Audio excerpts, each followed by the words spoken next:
नमस्कार, मैं Sanjay Upadhyay. Offbeat one में आपका स्वागत है। इन दिनों चर्चा बहुत तेज है पॉलिटिकल और ब्यूरोक्रेटिक कॉरिडोर में ऋषु श्रीवास्तव। ऋषु श्रीवास्तव ही उनका ओरिजिनल नाम है। ऋषु श्री वो लिखते हैं, बोलते हैं। सचिवालय में कोई भी ऐसा सीनियर आईएएस नहीं जो ऋषु श्री को जानता है। वह किसी भी सीनियर आईएएस से अधिक रुतबा रखते हैं। प्रिंसिपल सेक्रेटरी के साथ बैठते थे। अब तो वो गिरफ्तार हो।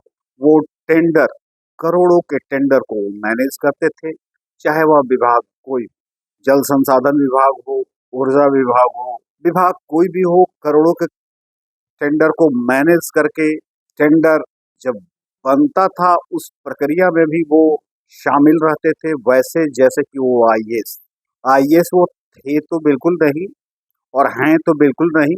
पहले तो वो कबाड़ का काम करते थे, मेरा मतलब 2004 के पहले कबाड़ का काम करते थे, और अब वो करोड़पति हो।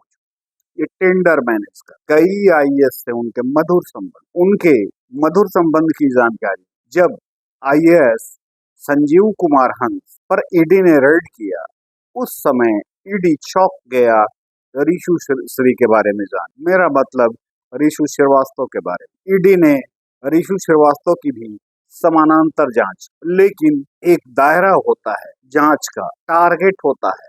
टारगेट में सिर्फ संजीव कुमार हंस, गुलाब यादव और यही लोग, उनके आसपास वाले लोग को जांच एजेंसियां नजर रखती हैं लेकिन छूती नहीं। ये जांच एजेंसियों की एक अपनी प्रक्रिया है, लेकिन उनके बारे में जब विस्तार से उन्हें ईडी को जानकारी मिली, तब ईडी ने बिहार सरकार के गृह विभाग को पत्र लिखकर उनके खिलाफ जांच करने और एफआईआर करने की बात, लेकिन गृह विभाग में वह पत्र लंबे समय तक दबा रहा और दबे रहने के बाद सभी आईएएस के होश उड़ गए कि ये पत्र ईडी ने गृह विभाग को दिया कैसे। मैं बता दूं, आपको भी पता हो कि मुख्यमंत्री नीतीश कुमार जी, मेरा मतलब गृह विभाग के मंत्री भी वही, उन्होंने ईडी के एक लंबे चौड़े पत्र और प्रमाणिक पत्र के आधार पर, मेरा मतलब गृह विभाग ने महाधिवक्ता से मंत्रणा ली। महाधिवक्ता ने तमाम कागजात को पढ़ने के बाद इस नतीजे पर पहुंचे कि उन्हें हर हाल में एफआईआर करना ही पड़े। एफआईआर 3 दिनों पहले हुई, प्राथमिकी दर्ज हुई स्पेशल विजिलेंस यूनिट के द्वारा, विशेष निगरानी इकाई के द्वारा, लेकिन उस पर हाथ डालने की कोशिश किसी ने नहीं, और पूरे आईएएस लॉबी में हड़कंप सा मच गया एफआईआर होने के बाद। सबके होश, कोई ऋषु श्री के बारे में मुंह खोलने को भी तैयार, बात करने को भी तैयार। ये इनके बारे में बड़ी आश्चर्यजनक जानकारी ईडी को है। ईडी के एक अधिकारी से बातचीत के दौरान मुझे जानकारी मिली कि न ये केवल टेंडर मैनेज करते थे, बल्कि ये ऋषु श्री, माने ऋषु श्रीवास्तव, या यूं कहे कि कभी कबाड़ के कारोबारी, ये विदेशों में यहाँ के आईएएस को जमीन भी खरीद, और अंदाजा कर रहे होंगे आप ये ऋषु श्री चीज क्या, एक बहुत बड़ा लॉबिस्ट, एक बहुत बड़ा लाइजनर,